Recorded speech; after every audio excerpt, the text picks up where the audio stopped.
Deməli uşaqlar, biz birdən başlamışdıq izaha.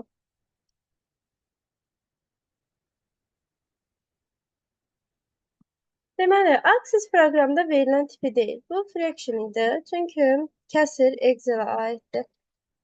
Yes, no təsdiq inkar üçün istifadə edilir. Number ədəd daxil etmək üçündür. Attachment bir neçə faili eyni anda bir sahədə saxlamaq üçündür. After da sayğac sahə tipidir. After bağlı əlavə belə bir qəbul sualı ə, qəbul sualı düşmüşdü. Deməli, deyir ki, avtonom bir sayğac sahəsi nə üçün istifadə edilir? Cavab da nə idi? Yazıların, yəni sətirlərin nömrələnməsi. Çünki bu saat avtomatik nömrələnir. Sonra 27-ci sual. Layla, o suala çatanda təzədən göstərəcəm. 27-ci sual. Şəkildə adla göstərilmiş əmrin təyinatı nədir? Animation Painter. Animation Painter bir obyektə verilmiş animasiya effektini digər obyektlər üzərinə köçürmək üçün nəzərdə tutulur. Məsələn, salam, mən burada hər hansı bir obyektə animasiya effekti verirəm, animationdan. Həmin bu animasiya effektini digər şəklə vermək üçün obyekti seçirəm və Animation Painter əmrini seçərək köçürə bilirəm. Deməli, animasiya effektini bu qaydada köçürmək olur. Deməli, bu məqsədlə istifadə ediləcək. Ondan sonra 28. Uşaqlar, baxın. Ünvanları ümumi deyirəm, elə makro olsun, mikro olsun, hamısına diqqətlə qulaq asın. Deməli, şəbəkə mövzusuna aid olan, qlobal şəbəkəyə aid olan bir sual tipidir. Deməli, ümumi şəbəkədə kompüterdən informasiya mübadiləsi edə bilməsi üçün ünvana sahibdir. Yəni, baxın, düşünün. Tutalım, birinə hədiyyə göndərmək istəyirsiniz, nəsə göndərmək istəyirsiniz. Onun ünvanı bilmədən edə bilərsiniz, bunu edəməz. Eyni qaydada biz də şəbəkədə də nəsə informasiya mübadiləsi edə bilmək üçün mütləq kompüterlərin ünvanlarından istifadə etməliyik. Deməli, internetə qoşulan hər bir kompüterə verilən ünvan IP ünvandır. IP ünvan strukturu necə olur? IP ünvan oktet adlanan 4 dənə hissədən ibarət olur. Həmin bu hissə və yaxud da ədəd də deyə bilərik. Yəni 4 dənə ədəddən ibarət olur. Həmin bu ədədlər bir-birindən nöqtə ilə ayrılır və 0-255 aralığına daxildir. Məsələn, A bəndində baxın 4 hissədən ibarətdir və 0-255 aralığına daxil. Amma B bəndində 259 bu aralığa daxil olmadığından səhv. C bəndi və digər variantlar da doğrudur. Sonra kompüterlərin şəbəkə kartına, şəbəkə adapterlərinə verilən unikal ünvanlar var. Bunlara lokal və yaxud da mak ünvanlar deyilə bilər. Bu ünvanlar 6 hissədən ibarət olur. Hər bir hissədə 2 simvol olur və bu simvollar 0-dan F-ə qədər olan 16-lıq simvollardır. Bu isə lokal ünvan strukturudur. Bir də kompüterin internet adı var şəbəkədə. Yəni, alt tipli ünvanlar. Buna DNS ünvanlar deyilir. DNS ünvanlar nöqtə ilə ayrılmış domenlərdən ibarət. Məsələn, dim.gov.az. Düzdür? Bu DNS ünvandır və DNS ünvan sağdan sola doğru oxunur. Ən sağdakı domen ən yuxarı səviyyəli domendir. Gov alt domendir. Əksər hallarda hansı təşkilata müəssisəyə aid olduğunu göstərir. Məsələn, government dövlətdir. Dim isə ən aşağı səviyyəli domen. Bu da şəbəkədə istifadə edilən ünvanlardır. Sonra 29-cu sual. Uşaqlar deyir ki, tutumu 6 KB olan klasterin olduğu diskdə informasiyanın yaddaşda ola biləcək ölçüsü hansılar ola bilər? Baxın, yoldaşlar, ümumi olaraq failin diskdəki həcm düsturməyə bərabərdir klaster sayının klasterin həcminə. Klasterin həcmi 6-dırsa, deməli, yaddaşda ola biləcək bu həcmlər 6-nın müxtəlif misilləri ola bilər də, yəni 6-ya tam bölünən ədədlər ola bilər. Belə deyim. Nəm klaster sayı 5-dirsə, 5 dəfə 6, 30 kilobayt ola bilər. Nəm klaster sayı 11-dirsə, 11 vursun 6, 66 kilobayt olar.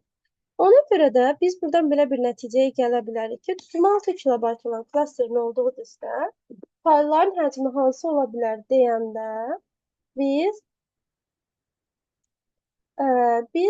həmin o klasterin tutumuna tam bölünən ədədləri götürməliyik. Yəni, məsələn, 66 tam bölünür, 12 tam bölünür. Amma 100 bölünmür. 1 megabayt bölünmür. 1 megabayt 1024 kilobaytdır, 1024 6-ya bölünmür. 132 bölünür, 8 bölünmür. Yəni bu qaydada. Bu sualı bəzən belə də verə bilirlər. Deyir ki, klasterin tutumu tam 6 kilobaytdır. Aşağıdakı faillərdən hansılar Deməli, yaddaşda əlavə yer tutmaz. Yəni, bu suallarda da yenə eyni qaydada klaster tutma tam bölünən cavabları götürmək lazımdır. Sonra 30. Böl 2019-dan Böl 2019-dan bu düymələrdən hansı sətrin əvvəlinə keçidə imkan verir? Deməli, bu qəbulda düşmüşdü. Yəni, burada qəbulda birbaşa homun nə olduğunu soruşurdu. İndi burada da düşür. Deməli, hom kursoru sətrin əvvəlinə keçirmək üçündür.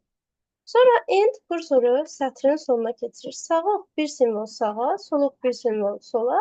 Kontrol sağıqsa bir söz qədər sağa keçidi təmin edir. Ondan sonra 31. Web sənədlərə baxış proqramları nə adlanır? Browser və yaxud da naviqasiya proqramları adlanır. Ondan sonra 32-ci suala baxaq. 32-ci sual alqoritm sualıdır. Hansı növ alqoritmdir? Dövr alqoritmdir. Hansı növ dövr alqoritmdir? Ön şərtli dövr alqoritmdir. Deməli, uşaqlar, bu arada alqoritm dövrü olduğunu necə baxırıq? Baxın, əvvələ qayda nöqt varsa, bu deməli dövrüdür. Sonra bəziləriniz dövrün sayını tapmaqda çətinlik çəkir. Dövr həmin bu hissədir. Yəni, təkrarlanan sahəyə, proseslərin icrasında təkrarlanan proseslərə dövr deyilir. Yəni, bu prosesləri neçə dəfə icra edirsinizsə, deməli, dövrün sayı da o qədər. İndi gəlin biz həll edək məsələmizi. Çünki bizdən həll istəyir. Deyək ki, alqoritm icrası nəticəsində S hansı qiymət alır? N 5-dir. Sual verir ki, I, yəni 1 5-dən kiçik bərabərdir. Deyirsən, hə. Və həll edirsən. S bərabərdir. S plus K vurulsun. K-nı i-yə vursaq, 1 eləyər. S-in də üzərinə, yəni 0-ın da üstünə 1 gəlsək, 1 alacaq. Sonra da K bərabərdir mənfi K. K 1 idi, mənfi K mənfi 1 olacaq. I bərabərdir I plus 1. I 1 idi, üstünə də 1 gəlsəm olacaq 2. Sonra gəldim, 2 5-dən kiçik bərabərdir, hə dedim. Yenidən hesablayıram. Deməli, S bərabərdir S plus S dəyişir. K vur I. K-nı i-yə vursam, yəni mənfi 1-i 2-yə vursam, mənfi 2 eləyir. Üstünə də S-i, yəni 1-i gəlsəm, mənfi 1 eləyəcək. Deməli, S-in yeni qiyməti mənfi 1. K da bərabərdir 1-ə, I də bərabərdir 3-ə. 3 5-dən kiçik bərabərdir, hə deyirəm. İndi S-in üstünə, yəni mənfi 1-in üstünə K vurulsun, yəni 3 vurulsun 1-i gəlirəm. Bu da eləyir mənfi 1 plus 3, 2. Sonra gəlirəm K-dı, K yenidən mənfi 1 oldu, I də 4 oldu. 4 5-dən kiçik bərabərdir, yeni hə deyirəm. 4-ü mənfi 1-ə vuranda mənfi 4, 2-nin üstünə də mənfi 4 gəlsəm, mənfi 2 eləyəcək. K da bərabərdir 1, I də bərabərdir 4 plus 1, 5 eləyir.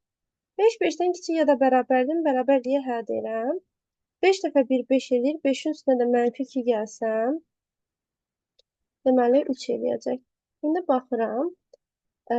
K mənfi 1 olacaq, I də 6 olacaq. İndi baxıram, 6 5-dən kiçik bərabərdir, nə deyirəm yox. Bu zaman S-in son qiyməti nə olmuş oldu?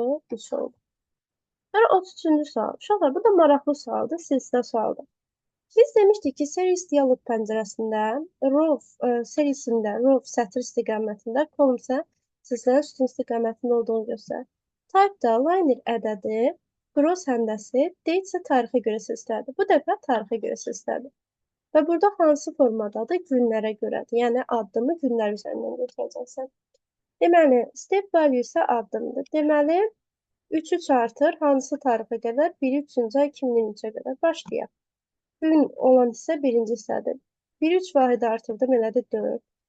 Sonra 7. Sonra 10. Sonra 13. 17, 20, 23 belə gedəcək. Yerdə qalan ay hissəsi hələ ki sabitdir. 2023. Bizdən A5-i soruşur və də o da eləyəcək 13-ü 2-ci ay 2023. Yəni A bəndi olacaq. Uşaqlar, əgər həftə olsaydı, o zaman yenə birinci hissəni artıracaqdın. Sadəcə 7-7 artıracaqdın da. Ondan sonra əgər ay olsaydı, ikinci hissəni dəyişəcəkdin. Əgər il olsaydı, üçüncü hissəni dəyişəcəkdin. Sonra gəldik 34-ə. Deyək ki, fraqmentasiyasının A8 xanasının qiymətini tapın. Deməli, baxaq. Birinci funksiyaları sadələşdirək. Product C4, C6. C4, C6 diapazondakı ədədlərin hansıdır? 2 dəfə 3, 6. 6 dəfə 4 24 olur. Len A5. Len xanadakı simvollar say. A5 xanasında da Hello bir küçdə deməli neçə dənə simvol var? Boşluqla bir yerdə sayarsan, bu da 9 dənə simvol olur. Sonra B4, B6 diapazonuna da baxın. B4, B6 diapazonunda da 4, 5, 6 eləyir 15. 15-dən 24 topladım. 39. 39-un üstünə də 9 gəldim. 4, 8 eləyəcək.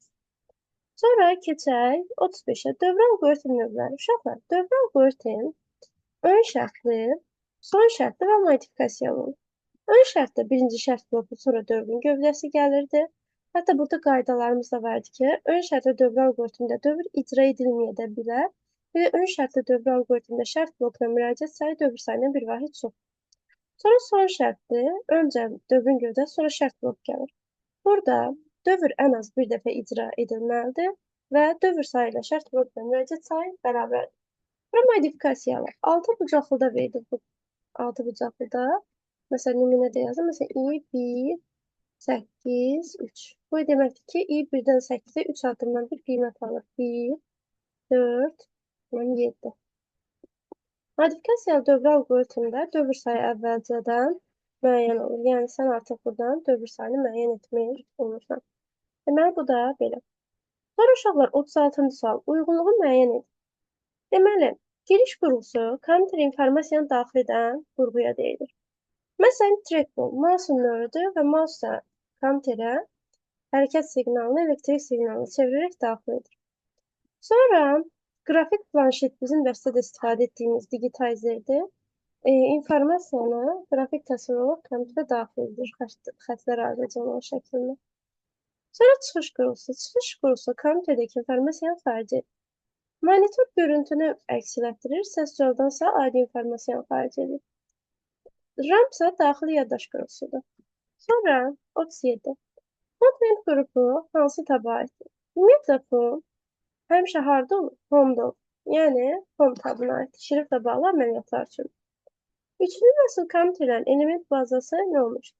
Birinci nəsil kompüterlərdə elektron lampalar, ikinci nəsildə yarımkeçici diodlar, tranzistorlar, üçüncü nəsildə elektron integral sxemlər, mikroelektronika, dördüncü nəsildə böyük və çox böyük integral sxemlər olmuş. İndi sonra 39-u. 39-u həm cədvəl üsuluna, həm də belə deyim, mətn üzərində icra etmək olar. Mətn üzərində ayrıcı işarə nədir? Məsələn, DS-dir, ona uyğun bölünür. Hər sətirdə uyğun olaraq birinci işarə DS-ləri birləşdirdim. Bu bizim birinci üsulumuz deməkdir. Sonra uyğun olaraq ikinci DS-ləri birləşdirdim. Bu bizim ikinci üsulumuz olur. Sonra uyğun olaraq üçüncü DS-ləri birləşdirdim. Bu bizim üçüncü üsulumuzdur. Sonra bu dördüncü üsulumuzdur. DS-dən sonra hər işarə özündən sonra bir simvol olaraq yazılır üçün bu da sonuncu üsulumuzdur. Belə deyim. Üsulumuzdur. İndi baxaq, harada boşluq var. Baxırsan, bax, burada boşluq var, burada boşluq var. Bir də sonuncu üsul ümumiyyətlə boşluq. Benim neçə dənə boşluğum olacaq? 7 dənə. Bu, bəzən tələbələrdə baş qarışıqlığı yaratdığından, hansı xəttə hara çəkməyinin çətin olduğundan mən bu üsulu həmçinin cədvəl quraraq da yazmağı məsləhət edirəm. Başınız qarışmasın deyə. Sadəcə burada kiçik bir nüansı yadınızda saxlamalısınız bu üsulu tətbiq edə bilmək üçün. O da hansı nüansdır? Uşaqlar, ayrıcı işarə maksimum nə qədərdirsə, məsələn, ən çox sətirlərə nəzərə baxsam 4 dənə. Üstün sayı hər zaman bir vahid daha çox olur. Məsələn, ən çox 4 dənə ayrıcı işarə var. O deməkdir ki, yaratdığım cədvəl 5 dənə üstundan ibarət bir cədvəl olur. Üstün sayını bu qaydada öncədən müəyyən etmək olur. Bunu sırf birinci sətrə baxaraq yox, digər sətirlərə baxa da bilərsiniz. Ola bilər ki, ayrıcı işarə sayı digər sətirlərdə daha çox olsun. İndi hansı çoxdursa, tapırsan, onu götürürsən. Onu nəzərində həll edirsən. Deməli, uşaqlar, birinci A, sonra soyad, sonra təcrübə, sonra əmək haqqı və boşluq. Sonra Günel, Əlizadə, 3, 500, boşluq. Sonra Səma, Məmmədli, 2, 650, boşluq. Sonra Fidan Musazayda bir yerdədir, ayrıcı işarə. Sonra 3, 750 bir yerdədir, boşluq, boşluq, boşluq. burada var hələ. Sonra Nəzrin Bayramova, ondan sonra 3000 boşluq. Deməli, ümumi neçə dənə boşluq oldu? 7 dənə. Bu qayda ilə yazılır. Sonra uşaqlar, 40-cı suala baxırıq. İyerarxik strukturla bağlıdır. Faiz qovluğunda, deməli, hansı qovluğa baxırıq? Faiz qovluğuna. Bir faiz qovluğuna yerləşən test.pdf. Deməli, buradaymış da. Test.pdf faylını folders adlanan qovluğa daşıdıqdan sonra, yəni bu faylı elə bir gəlib bura daşıyırsan. Test.pdf folders qovluğuna daşıdıqdan sonra faylın yolunu müəyyən edin. Deməli, uşaqlar, bu fayla gəlmək üçün başlayan birinci D-diskinə daxil olmalıyam. Daha sonra indi bu alt qovluqlardan hansına daxil olmaq lazımdır? Foldersə gəlmək üçün 2022-yə, 2222-yə. Sonra 2222-dən hara daxil olmalıyam? Aliyevə.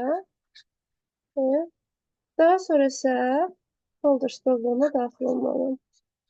Bu da olacaq. Deməli, bebənim. Sonra uşaqlar, 41-ci sualda diqqətli olmalı olduğumuz maraqlı bir sual. Bu da yenə bu tipdə qəbulunuza düşmüşdü birinci zətdə.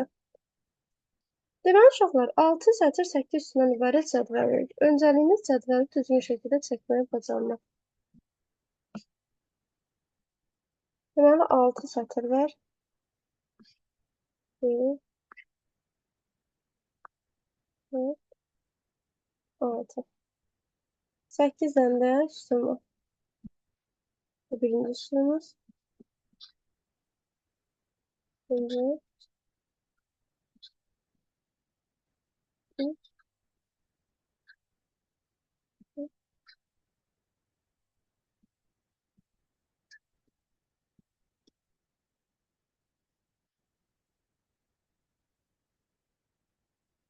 Uşaqlar, deyir ki, öncə birinci sətrin bütün xanalar seçilir və mötərizə edilir. Birinci sətr hansı sətirdir bu sətr?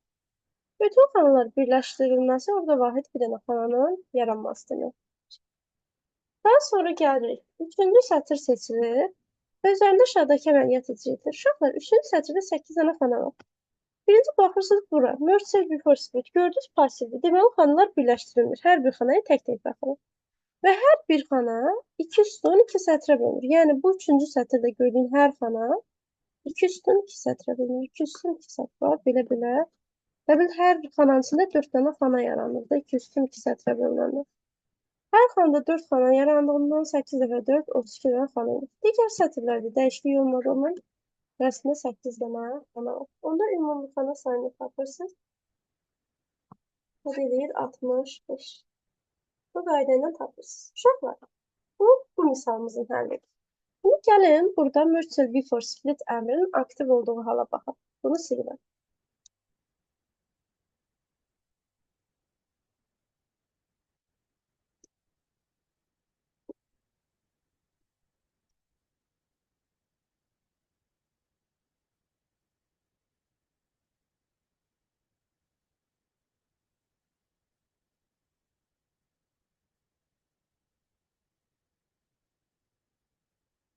Neyse. Deməli, uşaqlar, fərz edək ki, merge cell before split aktivdir. Bu zaman, elə bu sətr yoxdur, götürəcəyiniz. Bu sətrin hər bir xanaları öncə birləşdirilir. Merge cell before split'ə görə. Daha sonra alınan bu bir xana, 2 sətr, 2 sütun olur. Və bu zaman burada artıq 4 dənə xana yaranmış olur. Bu qaydada sualın cavabı tamam dəyişir. Bu da birisi versiya. Sonra 42-ci suala baxırıq. Relasiya verilənlər bazasında xaricə sayı funksiyası nədir? Uşaqlar, ümumiyyətlə, verilənlər bazasında 2 növ açardan istifadə edilir. Əsas açar, xarici açar. Əsas açar hər bir sətri bir-birindən fərqləndirir. Məsələn, bunu həmişə izah edirik. Tutalım cədvəldə ID-sindən bütün şəxslər bir-birindən fərqlənir. Deməli, o ID üstünü açar sahib. Sonra xarici açarsa, bu nəsil sualları düşür də bizə tez-tez. Həmin o nəsil suallarında cədvəlləri əlaqələndirirdik ID-lərlə. Nə edirdi? Cədvəllər arasında əlaqə yaradırdı. Deməli, xarici açar nə düşündü? Cədvəllər arasında əlaqə yaratmaq üçündür. Sonra 43. Start menü. Menüdə filtrələrin ölçüsü ola bilməz. Uşaqlar, start menüdə filtrələrin ümumi 4 dənə görünüş rejimi var. Small, medium, wide, large. Deməli, small, medium, wide, large ola bilər, amma tile olamaz. 44. Təqdimata yeni slayd əlavə etmək üçün hansı lent tablarından istifadə edilir? Uşaqlar, slide home və insert tablarından əlavə edilir. Həm home tabında slide lent qrupu var, həm insert tabında hər ikisindən əlavə etmək mümkündür. Şəbəkə texnologiyası deyil. Uşaqlar, FTDI texnologiyadır. Host şəbəkəyə qoşulmuş qrupudur. Token ring texnologiyadır. Ethernet Ethernet texnologiya. Deməli, doğru cavab verilməlidir. 46 deyir ki, cəmi onluq say sistemində yazılır. 3 dənə ədəd var və üçü də bir-birindən fərqli say sistemlərdəndir. Bunları cəmləyə bilmək üçün onluğa gətirmək lazımdır. Birinci ədədi sağdan sola doğru nömrələdim.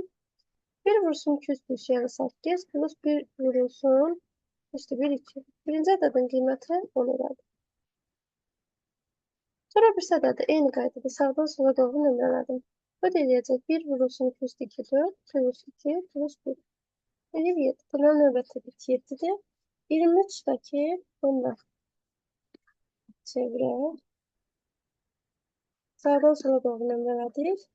2 vurulsun 16 üstü 1 plus 3 vurulsun 16 üstü 0. O 0 1 edir. Bu da edir 32 plus 3 35. Bunları da cəmləsək. Eləyəcək 47. Sonra 47-ci suala. Elektron cədvəldə 16 xanadan ibarət diapazon seçilmişdir. Uyğun diapazon aşağıdakılardan hansı ola bilər? Uşaqlar, deməli, A-dan A-ya bir dənə sütun var. 2-dən 17-yə isə 17 çıx 2 plus 1 neçə dənə eləyir? 16-nı satılır. Biri də 16-ya vursam, elə 16 dənə xana eləyəcək. Deməli, biri budur. Sonra 2-də B-dən Y-yə B, C, D, Y 4 dənə sütun var. Vurulsun. 5-dən 8-ə də 8 çıx 5 plus 1. Eləyir 4 dənə sütun var. 4 dənə satır var. Bu da eyni 16-dır. Sonra 3-də C-dən Y-yə C, D, Y 3 dənə sütun var. 2-dən bir şey isə 4 dənə satır var. Eləyir 12 xana. Sonra 4-də, yəni bu deyil. A-dan Y-yə 5 dənə sütun var. 16 ilə 4-də, o 4-dən 16-ya isə 13 dənə satır var. Bu da yenə doğru cavab olmayacaq. Sonra 5-də A-dan B-yə 2 dənə sütun var. 3-dən 10-a isə 8 dənə satır var. Bu da eləyəcək 16. Deməli, biri də 5. Sonra baxırıq 48-ə. Deyir ki, 128 vursun 384 nöqtəli ağ-qara raster qrafik təsvirin informasiya həcmi kilobaytda hesablayır. Uşaqlar, ağ-qara qrafik təsvirdə bir pikselin həcmi 1 bitdir. Buna monokrom da demək olar. Onda həcm üçün nöqtə sayı piksel sayı, yəni 207 vurulsun. 3 vurulsun 207.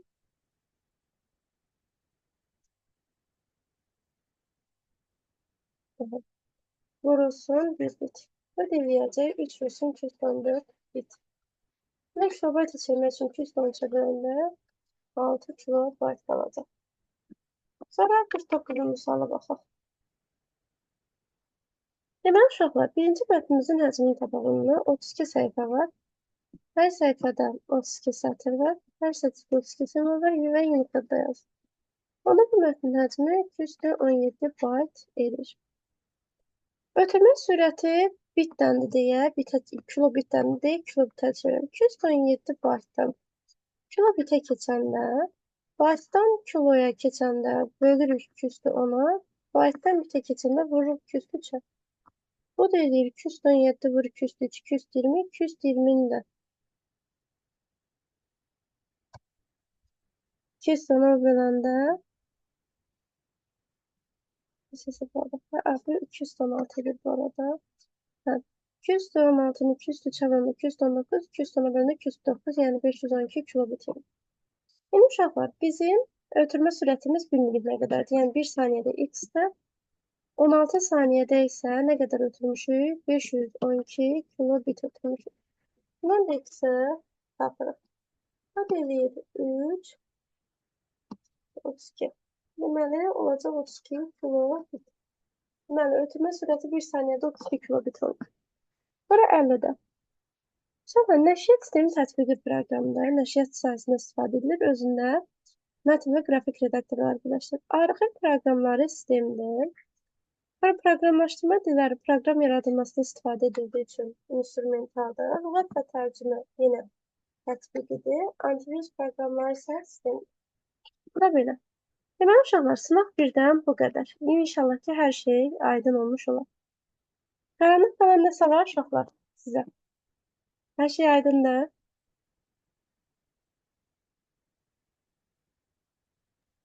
Bəli, müəllimə, çox sağ olun. Sağ olun, uşaqlar. Deməli, indi keçək sınaq 2.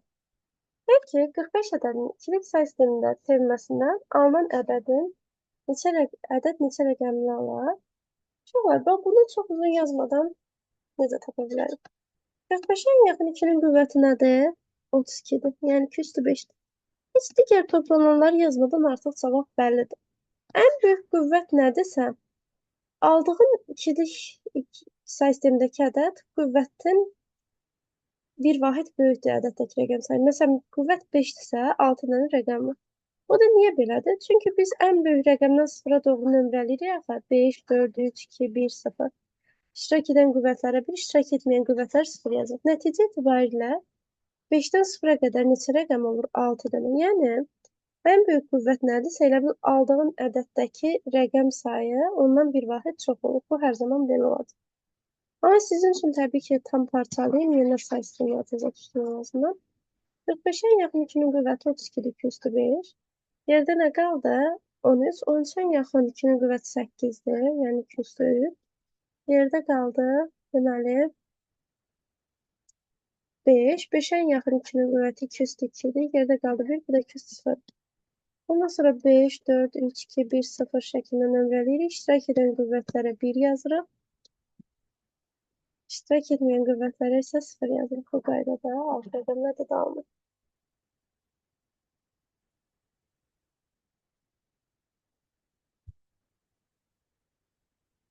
Son uşaqlar, 27-ci sual.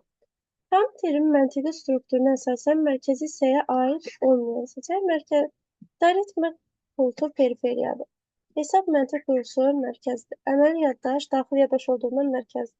Daimi yaddaş mərkəzdir. İdarəetmə pultda mikroprosesin tərkib hissəsi mərkəzdir. Deməli, aid olmayan nədir? Haberdir.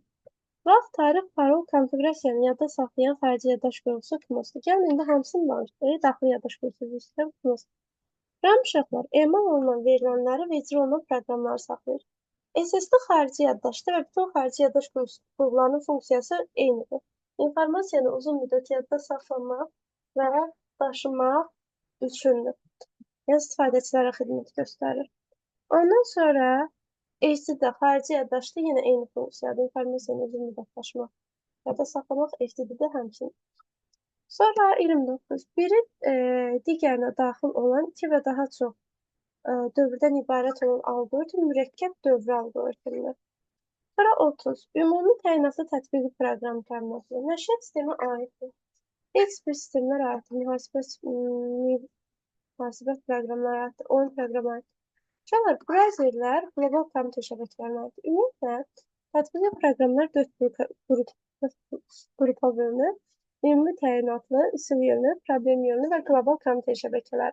Burada qlobal kompüter şəbəkəsi adını hardan alır? Elə bir qlobal şəbəkə, yəni internet üzərindən informasiya mübadiləsi edə bilən proqramlar bu qrupa ayrılacaq. Yəni, browserdə veb səhifələrə baxış proqramında internet üzərindən. Buna görə məntiqən hər aid olar, ora aid olur. Sonra 31 də çox qəşəng sualdır. Deyir ki, preview qovluğunda shift delete icredilir. Shift delete onun silinməsidir. Təbii ki, bu qovluq silinəndə onun tərkibindəki fayllar qovluqlar da silinir. İndi deyir, bu silinən fayllardan neçəsi mətn faylıdır?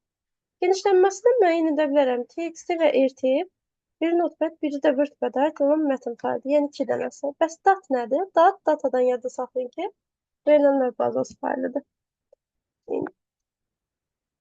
Sonra uşaqlar, 32-yə baxaq. Deyir ki, doğru fikirləri müəyyən edin. Bir fayl bir neçə klasterə yerləşə bilər, düzdür. Bir klasterin həcmi 512 bayta bərabərdir. Uşaqlar 512 bayt sektorun həcmidir. Yəni düz deyil, klasterin minimum həcmi 512 baytdan başlayır, amma sırf belə bir fikir düzgün deyil ki, bir klasterin həcmi 512 baytdır. Bu daha çox olar, 63 kilobayta qədər ola bilər. Klasterin belə deyim, birləşdirsək sektor əmələ gətirir, əksinə sektoru birləşdirəndə klaster əmələ gətirir. Məntiqi diskin həcmi artdıqca klasterin həcmi kiçilir. Belə bir prinsipimiz yoxdur. Bir klasterdə bir neçə fayl yerləşə bilər. Xeyr, bir klasterdə ancaq bir fayl yerləşə bilər. Ona görə bəndə doğrudur. Sonra 33-ə baxaq. Baxın, deyir 6 faylı seçildi. Shift 0 vəziyyətdə 19 faylı seçildi. Baxın, shift yanaşı elementləri seçin. Bəzi olaraq diqqət edin ki, hansı istiqamətdə düzülür. Obyektlər hansı istiqamətdə düzülürsə, o ardıcıl o istiqamətdə seçilir. Burada qanunan uyğunluqdan görürük ki, sətir istiqamətində düzülüb. Onda 1, 2, 3, 4, 5, 6, 7, 8, 9, 10, 11, 12, 13, 14. Demiş uşaqlar, sizə bir sual verim. Siz mənə əgər sual belə olsaydı, desəydiniz ki, aşağıdakı görünüş rejimi hansı görünüş rejimidir? Mənə cavab verə bilərdiniz. Sizə bu görünüş rejimi hansı görünüş rejimidir?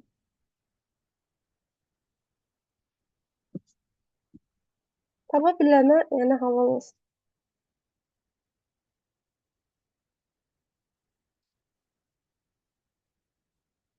Yoxdur mu fikir olan? Son gün məndən aferin almaq istəyən yoxdur mu?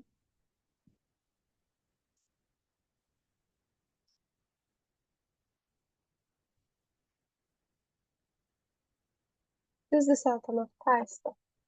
Aferin sənə. Deməli, uşaqlar,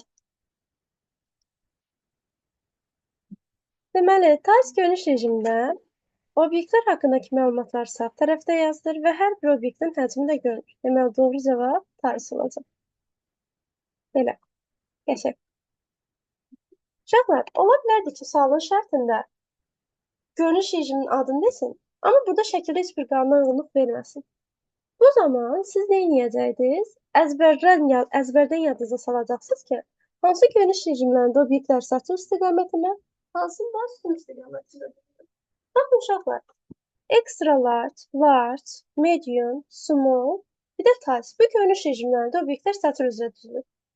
Yerdə qalan details, content və list görünüş rejimlərində obyektlər sütun üzrə düzülür. Sütun üzrə düzüləndə elə bir sütun istiqamətində seçilir. Məsələn, fərz edin ki, bu sütun üzrə düzülüb, onda belə seçəcəkdir. 1, 2, 3, 4, 5, 6, 7, 8, 9, 10, 11, belə.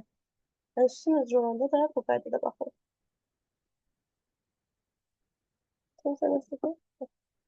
Sonra yoldaşlar. Alt tab kombinasiyası hansı ayrı funksiyadır? Uşaqlar, ayrı pik şəffaflaşdırma sözündən götürülür. Yəni, sənə lazım olan pəncərəni göstərmək üçün digər pəncərələri şəffaflaşdırır. Məsələn, Show Desktop düyməsi üzərində gələndə məqsəd iş masasını görməkdir. Buna görə digər pəncərələr şəffaflaşır. Qısa yolu win-d olacaq.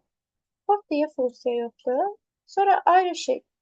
Silkələmək sözündən yadda saxlayırsan, qısa yolu win-home-dur. Lazım olan pəncərəni ekranda saxlayaraq digər pəncərələri tapşırıqlar panelinə yoxdur. Sonra snap. Deməli, snap funksiyası isə pəncərələri ekranın sağ, sol və yəni kənar tərəflərinə bərkidir. Sonra ayrı film.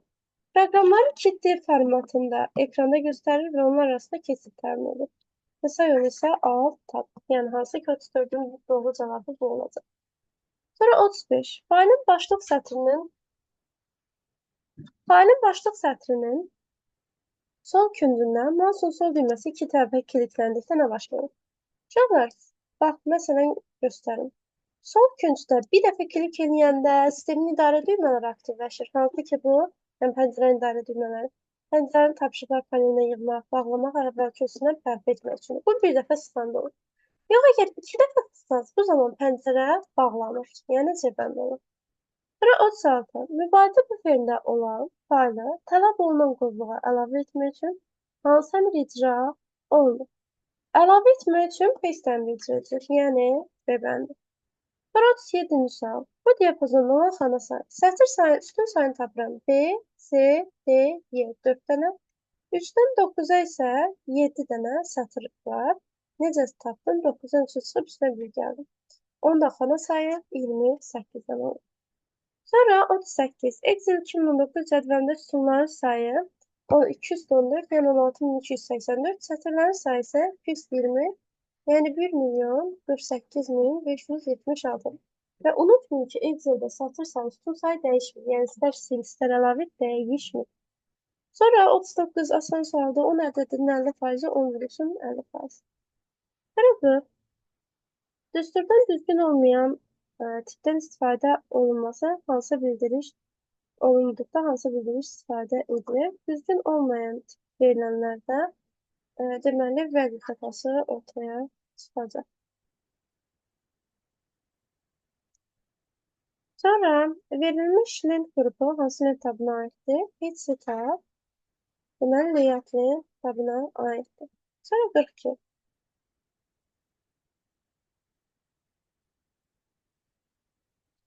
Evet, baxın. Ümumiyyətlə, Word-də bu 3 dəfə olur. Ben bunu sizə göstərəm.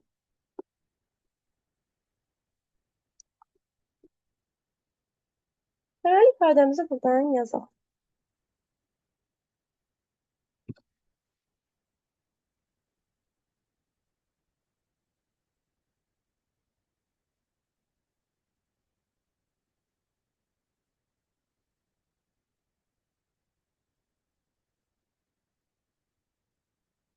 Mən kursor hal-hazırda burada dayanım. Fakat mən daha doğrusu backspace sıxanda normalda soldakı simvol silinir. Ctrl delete sıxanda isə bir söz sola silir. Delete nə deyib? Backspace deyəcəkdir. Ctrl backspace icriniyəndə bir söz qədər sola silinmə aparır. Yəni kursordan soldakı hissəci silinir. Daha sonra isə uşaqlar. 2 dəfə delete icriniyəndə sağdakı simvol silinir. 1, 2. Bu zaman da aşağıdaki bir ifadə alınır. Sonra 43. Word 2019 proqramında şriftin maksimal ölçüsü. Minimum 1, maksimum 16.300 16.000 nədir? 1638 olur.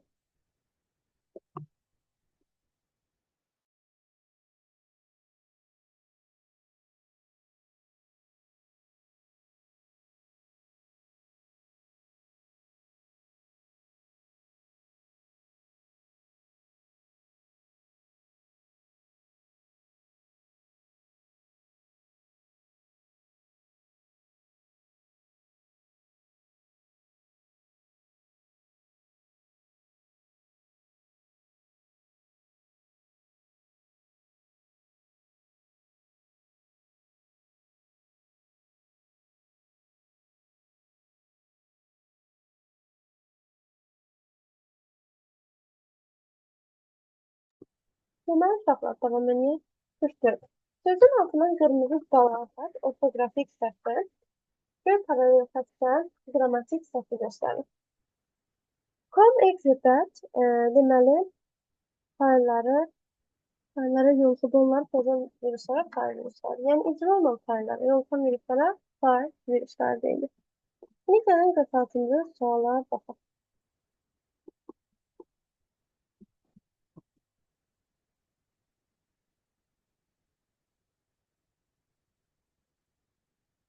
Bir 66 səhifədən ibarət mətn verilir. Bir ilk və son səhifəsini, yəni 2 səhifədə 10 kilobayt həcmində qrafik informasiya verir. Burada yaxşı olardı ki, hər birinin həcmi 10 kilobayt olan yazsın. Bu imtahanda daha dəqiq şəkildə qeyd edilir uşaqlar. Sonra yerdə 64 səhifə qalır. 64 səhifənin hər səhifəsində 32 sətir, hər sətirdə 64 simvol var. İndi bura diqqət edin. Uşaqlar, burada bir simvolun həcmini müəyyən edə bilməyiniz üçün əlifba verir. Və bir şeyi yadınıza salın. Deməli, əlifbadakı simvol sayı küsd ilə işarə edilir. Küsd bərabər 64 isə n bərabər 6 bit. Həmin bu tapdığın 6 bit sənə lazım olan bir dənə simvolun həcmi hesab olunur. Yəni ondan sonra 64 tərəfə baxmırsan. Və indi uşaqlar 2 səhifədə onda 20 kilobaytlıq şəkil olur. Necək mətnin həcmini tapmağa? Səhifə sayı vurulsun sətir sayı, vurulsun simvol sayı, vurulsun 6 bit, yəni 2 vursun 3 kimi yazaq bunu. Bu delir 3 vursun 2 üstü 10 neçə eləyir? 18 eləyir də. Üstü 18 fit. Bunu da gəlin kilobayta çevirək. 200 ölçə bölək. Bu delir 96 kilobayt. Deməli 20 kilobayt qrafik idi. 96 kilobayt da mətn. Onun ümumi həcm 116 kilobaytdır. Keçək 47-ci suala baxaq. Uşaqlar, dövrün gövdəsi neçə dəfə icra edilir? Yəni dövr bu prosesin təkrarlandığı hissədir. Yəni bu proses neçə dəfə icra edirsənsə, dövrün gövdəsi dedikdə o başa düşülməlidir. Deməli, baxaq.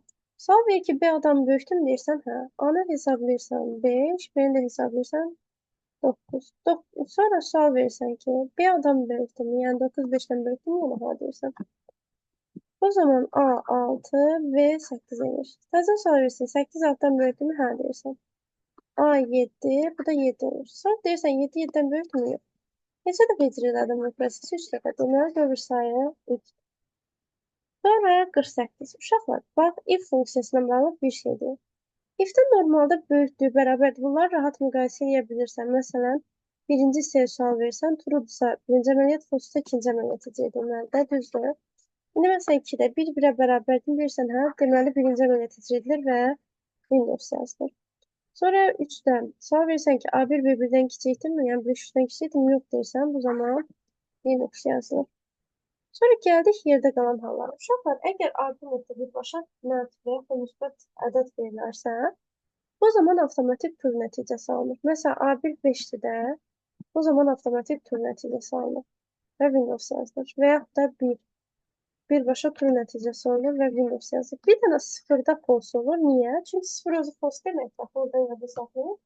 O zaman cavab nə olur? İndi neçə variantda Windows oldu? 1, 2, bir də 4. Sonra 49. Diaqram ilə əməliyyatlar zamanı hansı kontekstual tablar çıxır? Dizayn və format köməkçi tabları çıxır. Kontekstual tab köməkçi tabları uşaqlar. Sonra uyğunluğu müəyyən edin. F8 düyməsini baxın. 2 dəfə sıxanda cümlə. 2 dəfə sıxanda söz. 3 dəfə sıxanda cümlə. 4 dəfə sıxanda abzas, 5 dəfə sıxanda bütün sənət seçilir. Sonra qeyd edilməz olanda, yəni mətnin sol tərəfində. Mouse'un sol düyməsini bir dəfə sıxanda sətir. 2 dəfə sıxanda abzas, 3 dəfə sıxanda bütün sənət seçilir. Sonra Ctrl və sıçanın sol düyməsini. Cümlə daxilində hər hansı söz üzərində bir dəfə sıxanda cümlə qeyd edilməz olanda, yəni sol tərəfdə bir dəfə sıxanda isə o zaman bütöv sənət seçilir. Ondan sonra indi burada söz üzərində deyir deyə cümlə olacaq. Sonra söz üzərində sol düyməni 2 qat sıxanda söz, 3 qat sıxanda isə abzas seçilir. İndi 2 qat sıxanda söz, 3 qat sıxanda isə abzas seçiləcək. Belə. Bu da oldu belə. Uşaqlar, sınaq 2-ni də bitirmiş olduq. İndi